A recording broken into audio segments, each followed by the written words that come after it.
Magandang araw kaibigan! Tuloy po kayo sa Felicidad's Channel. Sa mga kwento ng buhay at pag-ibig na hinalukay sa natatagong baul ni Felicidad.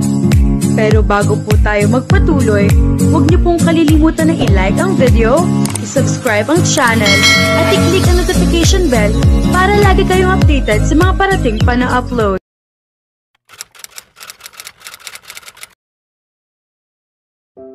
Hindi nakakatawa, wika ni Serena kay Sal. Ningiti-ngiti lang ito habang naglalakad sila papunta sa mas masukal na bahagi ng lugar kung saan tanging mga puno lang ang makikita. Kakatwa pero hindi nakakasuya ang tanawin. Tahimik, berde at para bang lumulubog ang paligid sa sarili nitong mundo. Hindi lang niya masyadong ma-enjoy ang pamamasyal dahil sa inis niya kay Sal. Nakakatawa kaya? Nakakatawa ka? Tignan mo kung gaano kakasungit sa akin, sagot nito, halatang naaaliw. Obvious naman na magkaiba tayo ng sense of humor, sarkastikong sabi niya. Ano ba talaga ang kailangan mo sa akin? Sabihin mo na ngayon. Sigurado ka? May ibang ibig ipahiwatig ang pilyong iti nito, malinaw at sinadya. Gusto na sana niyang magalit, sumigaw, lumayo, pero alam niyang kapag pinatulan niya, panalo na naman ito. Kaya humalukit-kit siya at tumitig sa kanya ng mariin. Gusto mo lang ba akong makatalik, iyon ba iyon?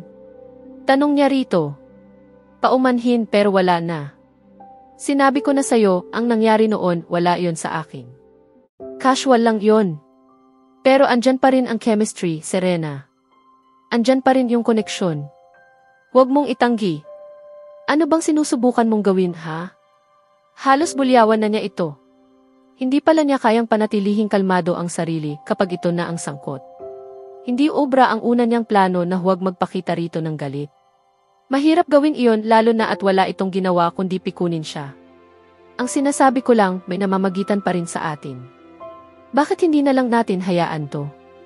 Huwag mo nang labanan, hayaan mo na lang na dumaloy. Hindi siya makapaniwala sa sinasabi nito. Saan nito nakukuha ang mga ganoong ideya? Sanay na ba talaga ito sa mga kaswal na relasyon na kahit mayroon na itong nobya ay ganoon pa rin ang ginagawa nito? Isa pa, ano ang akala nito sa kanya, papayag sa mga isinusuhestyon nito sa kanya? Ipinapakita lang nito na mababa ang tingin nito sa kanya. Hindi ko na talaga kaya to, babalik na ako sa kubo. Kung gusto mong halikan ako sa harap ni Gabriela, sige, subukan mo. Sa totoo lang, doblehin mo pa ang tapang mo. Itutulak kita at iiyak akong hinaras mo ako. Galit na sabi niya rito, sa kanya binirahan ito ng talikod. Sumunod ang lalaki sa kanya. Kinabahan siya pero hindi niya ipinahalata iyon. Nang makarating sa kubo ay alerto siya. Salamat at umubra ang pananakot niya rito. Hindi na ito lumapit sa kanya hanggang sa maluto na ang inihaw. Naghain na si Gabriela ngunit hindi siya makakain ng maayos sa harap ni Sal. Pinapak na lang niya ang mangga at bagoong. Hanggang sa magligpit na si Gabriela at muli siyang nagbalik sa sala. Sumunod doon si Sal. Naupo ito sa tabi niya. Serena. Naiinis na nilingon niya ito. Ano yon? At doon siya nagkamali. Hinalikan siya nito. Napamulagat siya sa lakas ng loob nito. Nang magbalik siya sa katinuan ay itinulak niya ito palayo. Agad siyang napalingon sa paligid. Wala namang tao, huwag kang mag-alala. Ang kapal ng mukha mo. Ikaw ang nagsabi. Hayop ka. Lasang bagoong pero masarap pa rin. Nag-init ang kanyang mga pisngi. Ang lakas ng tawa nito, saka ito tumayo at iniwan na siya roon. Hayop talaga yung lalaki na iyon. Hinahapo si Serena nang magising siya ng umagang iyon. Ang sama ng panaginip niya. Nasa hapagkainan daw silang apat, siya, si Candice, si Miguel, si Sal, nang bigla na lang at walang sabi-sabing hinagkan siya ni Sal. Parang tumigil ang mundo. Bigla silang napunta sa isang silid, sa silid sa hotel suite ni Sal sa Hong Kong. Nagmahalan sila. Hanggang sa makatulog daw siya at nang magising siya ay nasa hapag na uli siya at hinahagkan pa rin ni Sal. Nakatingin daw sa kanila sina Miguel at Candice pero wala siyang magawa. Nag-i-enjoy siya sa halik ni Sal. At ramdam na ramdam niya na totoo ito. Hanggang ng mga sandaling iyon, pakiramdam niya ay totoong-totoo iyon. Nagising siya sapagkat nauwi sa trahedya ang kissing scene nila ni Sal. Nang tumigil daw sa paghalik sa kanya si Sal at napatingin siya kay Miguel, nakita niya itong galit na galit sa kanya. Maya-maya ay nasa likod na nito ang mga magulang nito at kaanak, lahat ay galit sa kanya. Binawi sa kanya ng mama nito ang heirloom na ibinigay nito sa kanya at sinabing sinira niya ang pagtitiwala nito. Bigla rin daw sumulpot ang kanyang ina. Sinumbatan siya nito, sinabing sa lahat ng pagkalinga nito at pagtulong sa kanya ay nagawa niya ang ganoon kay Miguel, ang kanilang tagapagligtas. Maya-maya ay dinala ng doktor ang kanyang mama sa ospital. Nang nasa ospital na raw sila ay pilit na ibinabayad niya ang mangga at bagoong na kinain niya sa kubo. Ayaw asikasuhin ng mga doktor ang kanyang ina dahil wala siyang pambayad kundi mangga at bagoong lang. Paglingon niya ay biglang nasa komedor pa rin siya. Pero abot tanaw lang niya ang kanyang mama na nasa ospital. Nakita niyang hindi man lang nagalit si Candice kay Sal nang halikan siya nito. Sa halip ang mga ito na ang naghahalikan. Wala na roon si Miguel at iniwan sila ng kanyang ina. Halos maligo siya sa pawis dahil sa napanaginipan niya. Kakatwa ang mga pangyayari sa panaginip niya pero hindi niya naiwasang matakot sa parteng nagalit si Miguel. Noon lang siya nanaginip ng ganoon na patungkol kay Sal. Marahil ay natatak ito sa isip niya dahil lang nagdaang gabi ay ilang oras siyang nakasilip sa bintana at tinatanaw ito. Bumangon na siya at nag-ayos. Nagtungo siya sa komedor. Naroon na ang tatlo, sina Sal, Miguel at Candice. Magandang umaga, nakangiting bati ni Miguel. Magandang umaga. Hindi niya alam kung kanino siya mas nagigilty kay Miguel o kay Candice. Hindi niya tinitingnan si Sal. Pumwesto na siya sa tabi ni Miguel. Agad nitong nilagyan ng pagkain ang pinggan niya. Ang ganda talaga ng lugar na ito, Miguel, wika ni Sal. Napatingin siya rito, hindi madalas kausapin ni Sal si Miguel. Salamat. Pinagmasdan ni mamang yan. Nag-enjoy ka ba dito? Magalang na tanong ng nobyo niya. Oo, tumawa ang lalaki. Sobrang saya ko, pero may medyo kakaibang balita ako. May mga multo ba dito? Hindi niya inasahan ang ganoong tanong mula sa lalaki. Ano? Natatawang tanong ni Miguel dito. Tila hindi rin ito inaasahan ang tanong ni Sal. Mga multo? Ewan ko eh. Hindi ako naniniwala sa multo. Pero mukhang naniniwala ka. Hindi naman talaga, pero ang pinakakakaiba ang nangyari sa akin kagabi habang nakaupo ako sa bench sa labas. Alam mo yung malapit sa mangga sa kaliwang bahagi ng bahay? Sinasabi ko, may isang babaeng nakaputi na tumitig sa akin ng buong isang oras. Bigla siyang nasamid. Ayos ka lang ba, Serena? Tanong ni Miguel. Okay lang ako, mahina niyang sagot. Nakasuot siya ng puting damit pang tulugan na manipis kagabi. Pero matay man niyang isipin ay hindi siya nagbukas ng ilaw habang pinagmamasdan niya si Miguel ng nagdaang gabi kaya paano siya nakita nito. Isang white lady, ha, Sal? Hindi naman sinabi ni Mama na may ganun. Alam ko na nandoon siya sa ikalawang bintana. Isang white lady. Muntik na naman siyang masamid. Una ang silid niya sa itaas, dalawa ang bintana roon at mula sa ikalawang bintana niya pinagmasdan si Sal. Parang gusto niyang manliit at lumubog sa kanyang kinaupuan. Alam talaga ng lalaki na tinititigan siya. Wala itong ginawa upang sawayin siya, minsan lang siyang nilingon nito kagabi at parang wala itong nakita. Iyon pala, aware ito na pinagmamasdan niya ito. Ikalawang bintana, mula sa kanan? Muling tanong ni Miguel. Mula sa kaliwa, sagot ni Sal. Pero yun ang kwarto mo, nakakunot noong sabi ni Miguel. Alam ko. Natigilan na naman siya. Si Sal ang umuokupa ng katabing silid niya. Hindi niya alam na may umuokupa roon. Ni minsan ay hindi niya natanaw na may ilaw ang kabilang silid. Ni minsan din ay wala siyang narinig na ingay roon. Siguro soundproof ang mga kwarto. Hindi niya naisip ang mga posibleng iyon nitong mga nakaraang araw. Paano niya malalaman na may tao pala sa loob ng kwarto? Paano rin niya matutuklasan na nakikita pala siya mula sa baba, sa kanyang bintana? Kakaiba, di ba? Sabi ni Sal. Oo, kakaiba, sagot ni Miguel, hindi siya umimik hanggang sa matapos ang almusal. Nang makatiyempo ay nagtungo siya sa pwesto ni Sal nang nagdaang gabi at tumingin sa silid niya. Mahirap sabihin kung tanaw siya roon sa gabi dahil maliwanag. Nakita ko yung magandang babae na nakaputi doon, sabi ni Sal. Nilingon niya ito. Umiti ang lalaki sa kanya. Ayaw niya ng ngiting yun, palaging pinapalambot ang mga buto niya na parang jelly. Hindi ko alam ang pinag-uusapan mo, patay mali siyang sagot ni Serena. Hindi siya aaminin kay Sal na siya ang babaeng nakita nitong nakatingin sa kanya kagabi, kahit na halatang halata siya. Nakakatawa ka. Hindi ha. Nilagpasan na niya ito. Nagbalik siya sa loob ng bahay. Umakyat siya sa itaas ng bahay. Nasa ikahuling baitang na siya sa itaas nang marinig niya ang tinig ni na Miguel at Candice. Mukhang seryoso ang pinag-uusapan ng dalawa. Hindi niya sana gustong makinig pero naintriga siya sa narinig niya. Ikaw pa rin ang sinisisi mo sa lahat, yan ang nakikita ko, sabi ni Candice. Sino pa ba ang dapat kong sisihin? Tanong ni Miguel. Mahal mo ba siya? Tanong ni Candice sa halip na sagutin ang tanong ni Miguel. Ano sa tingin mo? Ikakasal naman ako sa kanya, hindi ba? Oo, pero mahal mo ba talaga siya? Pakiramdam niya ay nasa pagitan siya ng mga ito. Halos hindi siya makahinga. Gusto niyang tumalikod na at huwag nang alamin pa ang isasagot ni Miguel, ngunit tila napako na siya sa kanyang kinatatayuan. Paano ka naman? Mahal mo ba siya? Tanong ni Miguel sa halip na direktang sagutin ang tanong ni Candice. Bakit hindi na lang direktang sinagot ni Miguel ang tanong ni Candice? Ikakasal naman ako sa kanya, hindi ba? Sagot niya. Kung gusto mong malaman, Candice, mahal ko siya. Mahal ko si Serena ng buong puso ko. Hindi ko alam kung paano ko kakayanin kung iiwan niya ako. Nasagot ko ba yan? Oo, at mahal ko rin si Sal. Mahal niya rin ako. Sigurado ka ba? Oo, at paano mo nagawang itanong yan? Galit na sabi ni Candice. Napasinghap siya nang maramdaman niyang may tao sa likod niya. Si Sal iyon, nagtama ang mga paningin nila. Madilim ang mukha nito. Hindi niya alam kung kanino ito galit, sa kanya o kay Miguel. Marahil ay kay Miguel.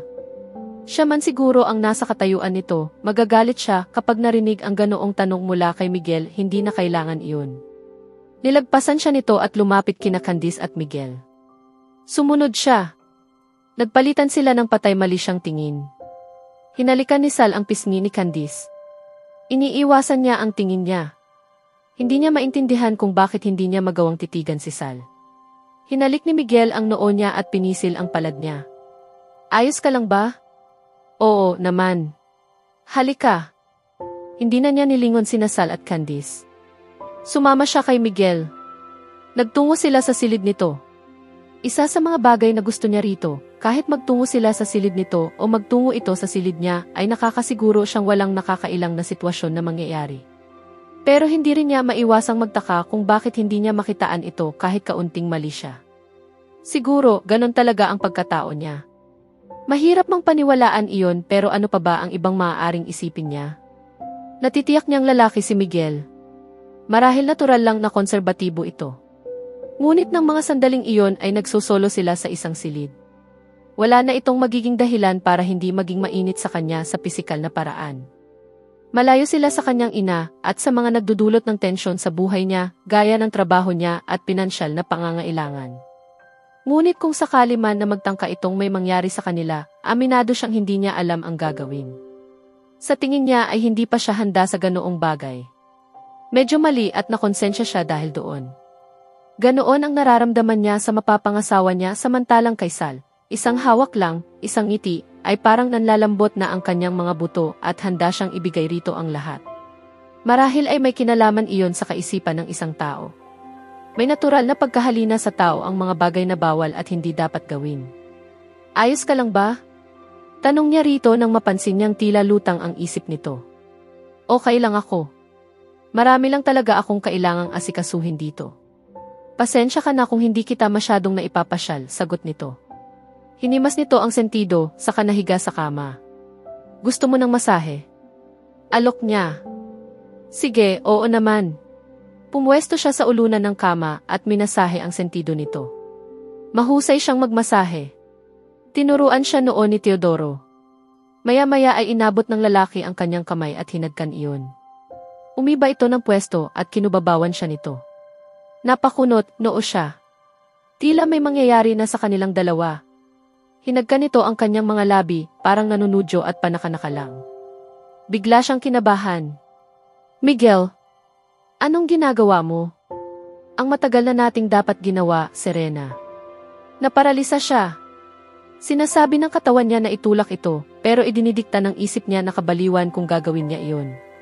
Pumapayag siyang hagkan siya ng ibang lalaki, na kung tutuusin ay nobyo ng iba, pero malamig siya sa sarili niyang nobyo.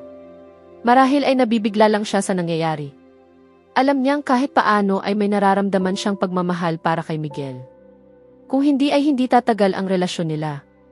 Kailangan lang siguro niyang masanay sa pisikal na aspeto ng kanilang relasyon. Ipinikit niya ang kanyang mga mata at pilit itinuon ang isip sa nangyayari. Naghintay siya ngunit hindi na muli pang lumapat sa mga labi niya ang mga labi nito. Nang dumilat siya, nakita niya itong nasa tapat pa rin niya, nakayuko at nakakuyom ang kamay. Putsa, bulong niya. Ano iyon? Wala, naiinis lang ako sa sitwasyon, siguro. Hindi kita maintindihan. Yarito. Idinidikta ng lohikal na bahagi ng isip niya na dapat niyang malaman ang ibig sabihin nito.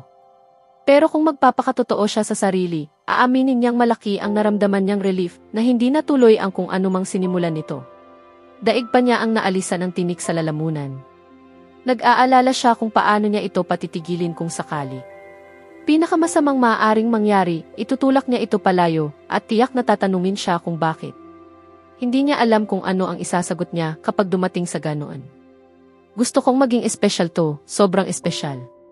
Pero ang dami kong iniisip, paliwanag nito. Ano ka ba, Miguel? Naiintindihan ko. Alam ko kung paano mapagod, alam ko kung paano manghina sa dami ng iniisip. Para kang iba ng iba. Salamat. Hinaplos nito ang kanyang mukha. Napangiti ang puso niya, parang isang matalik na kaibigang nakahanap ng aliw sa mabubuting salita, sa kumpirmasyong may tiwala ito sa kanya, at sa malinaw na pahiwatig kung gaano katibay ang relasyon nila. May maitutulong ba ako sa'yo? Umiling ito. Trabaho lang to, tumango na lang siya. Hinawakan nito ang kanyang kamay habang magkatabi silang nakahiga sa kama. Nagkwento ito sa kanya tungkol sa lugar na iyon ng iba magagandang alaala ng lola nito. Pero ni minsan ay hindi nito na ipaliwanag ng mabuti kung bakit kasama si Candice sa pinamanahan ng lola nito. Basta ang sabi lang nito ay naging mahalaga ang babae sa buhay ng matanda. Hindi na niya itinanong dito kung tungkol saan ang pinag-usapan nito at ni Candice kanina. Baka isipin nitong nag-espiya siya. Hindi na rin mahalaga kung paano nauwi sa ganoong palitan ng salita ang dalawa. Ang mahalaga ay narinig niya mula sa mga labi ni Miguel ang assurance na mahal siya nito. Nakakaramdam man siya ng guilt dahil alam niya sa sarili niya na hindi niya ninanais ang assurance na mahal siya ni Miguel para sa sarili niya kundi para sa kapakanan ng kanyang mama. Gayunman, sa kabila ng guilt ay napapanatag ang kalooban niya na isiping magiging maayos na rin ito. Dahil sa nangyari sa buhay nilang mag-ina, natuto na siyang maging masaya at kontento sa lahat ng mga biyayang kaloob sa kanya ng Diyos. Hindi na siya humihiling ngayon ng katuparan sa matataas na pansariling ambisyon, tanging para na lang muna sa kanyang mama. Salamat at mukhang magiging maayos na ang lahat. Wala na siyang dapat ipangamba. Bakit hindi natin tawagan ang mama mo? Maya-maya ay suhestyon nito. Ganoon nga ang kanilang ginawa. Naka-speakerphone sila. Mukhang masaya ang kanyang mama. Naghihintay pa rin daw ito ng resulta ng mga test dito. Nagkwento ito ng isang anekdota. Tawa ito ng tawa habang ikinukwento iyon. Ang doktor na ibinigay sa akin ng mama mo ay cute, Miguel. Maya-maya ay sabi nito sa kanila. Natawa siya ng malakas. Mukhang unti-unti na itong bumabalik sa dati dahil muli itong nakapansin ng gwapo. Tumagal ng kalahating oras ang usapan hanggang sasabihan niya itong magpahinga na. Ipinaalam niya rito na uwi siya sa araw ng operasyon nito, kaya wala itong dapat na ipag-alala. Kaya ko, anak. Kahit huwag ka nang umuwi. Isa pa, nandyan naman si Dr. Jemmy para sa akin. Anito na ang tinutukoy ay ang crush nitong doktor. Mas matanda siya sa akin ng 3 taon, anak. Gwapo siya at mabait. Gusto mo na ba ng bagong tatay? Pabirong tanong nito. Mama, luka-luka ka talaga. Natatawang sabi niya. Masaya siya nang matapos ang usapan nila. Mas masaya siya nang tumawag siya sa doktor nito at sabihin nitong mahusay ang kalagayan ng kanyang ina. Maganda raw iyon para mas malaki ang sansa nito na maging successful ang operasyon. Hindi rin daw maaaring mag-opera ang mga ito kapag hindi pa masyadong maayos ang katawan ng pasyente. Umiiyak ka na naman, puna sa kanya ni Miguel. Mababaw ang luha ko pagdating kay mama, alam mo yan. Alam ko. Gusto mong mamasyal. Mas gusto ko dito manatili. Kwentuhan tayo. Ganoon nga ang kanilang ginawa hanggang sa kusang mamungay ang kanyang mga mata. Nang magmulat siya ay magkatabi sila nito sa kama. Pero parang magkagalit sa layo ng distansya nila sa isa't isa. Magkatalikod sila, ang ulo niya ay katapat ng baywang nito. Papadilim na sa labas. Halos 7 oras siyang natulog. Bumangon na siya at ginising si Miguel. Ngumiti ito at sinabing kakatulog lang daw nito. Nag-internet daw ito habang natutulog siya. Maghanda na rin daw siya at malapit na ang hapunan. Lumabas na siya ng silid. Eksaktong papalabas na rin si Sal sa silid na inuokupa ni Candice, ang katabing silid ng kay Miguel. Nagtama ang kanilang mga mata. Matalim ang pagkakatingin nito sa kanya. Mukhang mainit ang ulo nito. Baka nag-away ito at si Candice. Bago pa sila magkasagutan ay pumasok na siya sa silid niya. Ano ba ang pakialam ko kung nag-away man sila? Ano nang pakialam ko kung mainit ang ulo niya? Wala akong business sa kanya, wala siyang business sa akin. Ganoon lang kasimple yon. Napabuntong hininga siya. Sa susunod na kabanata, mas lalo pang hubugin ang komplikadong relasyon ni Serena, Sal, at Miguel habang unti-unting lumalabas ang mga lihim at tunay na nararamdaman nila. Asahan ang mas matinding tensyon, emosyonal na labanan, at mga desisyong magbabago ng takbo ng kanilang mga buhay. Kaya abangan natin,